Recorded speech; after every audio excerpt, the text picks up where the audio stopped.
بسم اللہ الرحمن الرحیم۔ سرکار امام مہدی علیہ السلام کو کہا جاتا ہے کافل حسین۔ آج ہر کوئی مشکل حالات میں پناہ کی تلاش میں، چھوٹا بچہ ماں کی پناہ لیتا ہے، غریب آدمی بڑے بزرگ کی پناہ لیتا ہے، غریب خاندان والے بڑے بزرگوں کی اور خاندان کے سرداروں کی پناہ لیتا ہے، کچھ لوگ حکومت کے بادشاہوں کی پناہ لیتے ہیں، کچھ لوگ سرمایہ داروں کی پناہ لیتے ہیں، کچھ لوگ نیک اور بڑے رؤساء کی پناہ لیتے ہیں۔ تو کائنات کس پناہ میں ہے؟ چھوٹی سے چھوٹی پناہ سے لے کر بڑی سے بڑی عام خواص، مشرق مغرب شمال جنوب کی ہر مخلوق کے لیے مضبوط پناہ گاہ مہدی کافل حسین، میرے مولا مضبوط پناہ گاہ ہے مشرق مغرب شمال جنوب کے انسانوں کے لیے اور کائنات کی ہر چیز کے لیے پناہ کا مقام مہدی ہے۔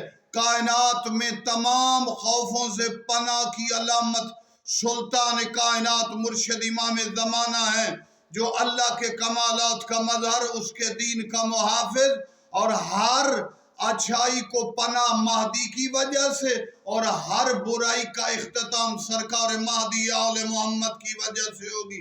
تو یاد رکھنا، قیامت تک اب جو پناہ کے تحت سبزہ زار اور تمام مخلوقات جو بھی سکھ میں رہیں گی، ظہور ہو یا بعد میں، اس کی بنیاد بھی مہدی ہے، اور کائنات میں خوف کا اختتام اس وقت ہوگا جب عسکری کلال مہدی اپنے قدموں سے عرب نہیں کائنات کو زینت دے کے اللہ کے دین کو آسمانی بلندی عطا کریں گے۔ والسلام علیکم ورحمۃ اللہ۔